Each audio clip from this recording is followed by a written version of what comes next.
Hello. Hi, I am Maria. This is the Strong Body, Strong Soul show, and I'm so grateful that you are here spending a few minutes of your time with us.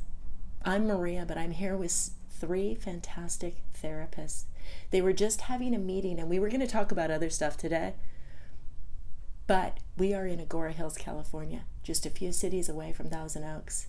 And I think this conversation and the insights from these fantastic therapists can be helpful to people out there. So we're shifting gears and we're going to try and give you guys some help, some tips on how to help your kids out there in this crazy, challenging world that we live in.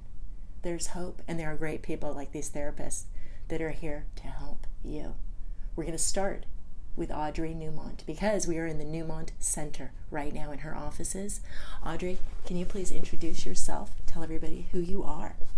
Hi, my name is Audrey Newmont. I am a hypnotherapist and a spiritual practitioner here at the Newmont Center. I'm Stephanie Bean, and I'm a psychotherapist. I specialize with children and teach parent effectiveness training. Beautiful. I'm Danielle Matthew, and I specialize with children and adolescents dealing with bullying issues and parents with bullying. Beautiful. Now, these guys were just in a meeting this morning. What's the organization that you're working with and the plans that you have? Insight to Teen Culture. We're a group of professionals who want to help parents and children deal with the changes of our society. Mm-hmm. And so we're a group of professionals who work with teens and want to make a difference. Okay. Beautiful, beautiful. Now, obviously with the shooting that happened today, many kids had to go to school today. What can we tell our kids, Audrey? What would you tell your kids? What are you telling your kids as they go off into their day today, right after this tragedy?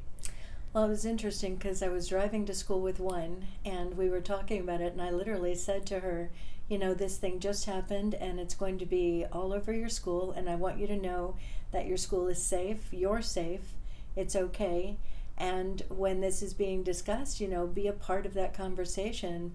And then my other daughter, right around that time, she is at Moore Park College, and she sent me a text that said, "Mom, one of my friends just came in, and she had 4 friends that were at Borderline last night, and 2 of them died." And I have to say, it was one of those things, and the next text that she put out there was, "I don't even know what to think or feel." And so I immediately called her and I said, "Sweetheart, this is one of those moments where you really have to be a leader, and you have to step up, and you have to," and she said, "Mom, I already am doing that." And she said, "I feel like I need to go to the teacher and explain that my friend is in no condition to be taking the test that's going to be taken."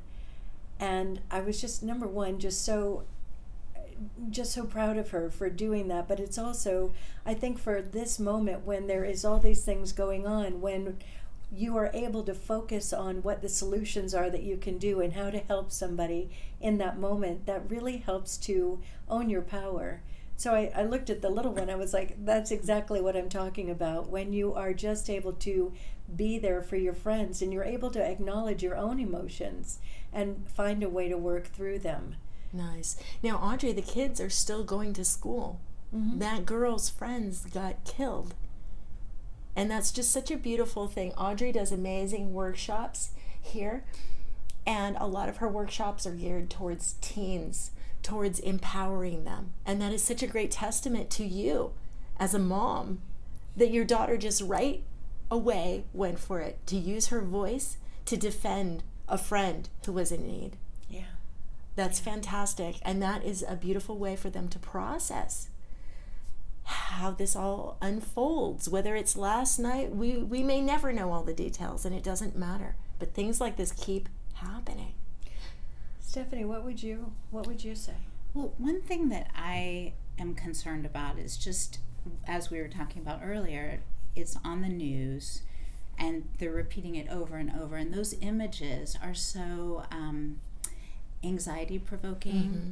And we really need to maybe limit how much we're watching the news, listening. Yes. you know, as adults, we're interested as well, and we turn it on, but our kids are in the room, and it may look like they're doing something else, but they're listening. Right, And right. so we really don't want to inundate them with these pictures over and over. Right. Well, even as adults, it's watching a train wreck happen, and you can't avert your eyes. Audrey, do you have any tools that you would give whoever is tuning in right now how to shift your gaze of your heart, your energy towards the positive? We can't ignore what's happening, of course. But what would you I think say? there's a part of it for all of us. Like this morning when I heard that, I mean, I'm just literally just kind of shocked by it. And there's this part of me that's sad, there's another part of me that's angry, and then there's a part of me that goes into, what can I do in this moment? And I literally was like, oh my gosh, somebody very close to me used to go there all the time. So what can I do? I can call that person and I can talk with them and just be there for them. You know, so in a moment like that, there is that part of it where we have to acknowledge our feelings. Yeah. It Yes, that's hurts. This And is you really have to be there and support yourself first Yeah. and find that strength within yourself to move forward. And then there's a part of it where it always feels better to figure out, how can I be of support with somebody else? How can I be of service? So my mind immediately Yes. went to, who are the people that I know?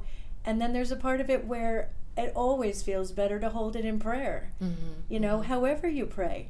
So I do all of those things, and that absolutely helps. And the other thing that we're doing is we're creating a moment tonight here at our place where we're bringing in the community, and we're going to have therapists here to help process this as a community. I think in our world, one of the reasons some of this has been happening is because people become too isolated, and we're Yes. not part of a group community. Yes. So being a part of a group, I think, is huge. Yes. What would you say?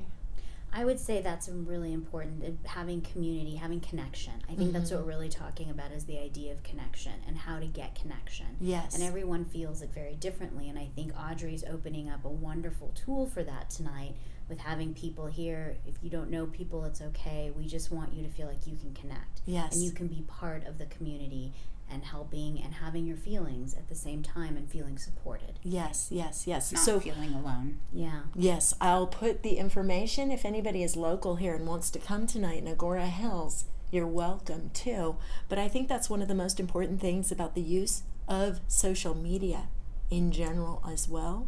We're not talking about the details of what happened last night. We're talking about how we feel about it, how we move forward. This is not getting buried into the negative aspects of it. Right. We are not the train wreck. We are the light Yes. that is out here. And Yep. so talk to your kids, give them the power of their own voice as much as you can. And we are going to be right back, and we're going to talk about what we do as a parent. As a parent who could have had a kid in that place, what about the parents of the shooters? We're going to be right back. Thank you so much for watching.